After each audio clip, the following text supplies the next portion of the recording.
Success సెలబ్రేషన్స్‌లో celebrating సుమ్మని పెట్టి, ఆవిడ మాట్లాడమని మిమ్మల్ని పైకి పిలిస్తే మీరు మాట్లాడలేకపోవడం, కన్నీళ్లు పెట్టుకోవడం. అంటే అంటే అంటే కన్నీళ్లు పెట్టుకున్నప్పుడు ఆవిడ మిమ్మల్ని దగ్గర తీసుకుని ఓదార్చడం, ఆ ఫ్రేమ్ ఎలా అనిపించిందో తెలుసా మాకు? ఒక తల్లి, బిడ్డ ఆ కైండ్ ఆఫ్ బాండింగే కనిపించింది మాకు.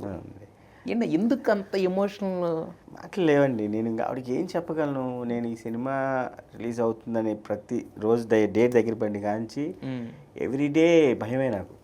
భయం ఎందుకంటే సినిమా బాగోదనో ఇంకోటని కాదండి. ఆవిడ ఒకటి వదిలేసి చాలా గ్యాప్ తర్వాత ఒక ప్రొడక్షన్ హౌస్ పెట్టి ప్రొడక్షన్ హౌస్లో నుంచి ఒక సినిమా వస్తుందంటే ఎక్స్పెక్టేషన్స్ అలాగే ఉంటాయి, గుడ్ వైబ్స్ అలాగే ఉంటాయి, బ్యాడ్ వైబ్స్ కూడా అలాగే ఉంటాయి. నా భయం ఏంటంటే ఏదన్నా అంటే మళ్ళీ ఇవన్నీ ఏం చేస్తారు, మళ్ళీ మొత్తం ఇది అవుతుందేమో అని నాకు ఒక భయం, ఒక ఇది పడింది. అంటే ట్రోలింగ్ కైండ్ ఆఫ్ ఏమైనా జరిగిద్దా నాకేంటంటే అలా అవ్వకూడదు. భగవంతుడి దేవాల అలా అవ్వకూడదు. ఈ సినిమా హిట్ కొట్టాలి, మంచి పేరు రావాలి, బాగుంటే చాలా. దీంట్లో కూడా ఈవిడ సక్సెస్ అయింది.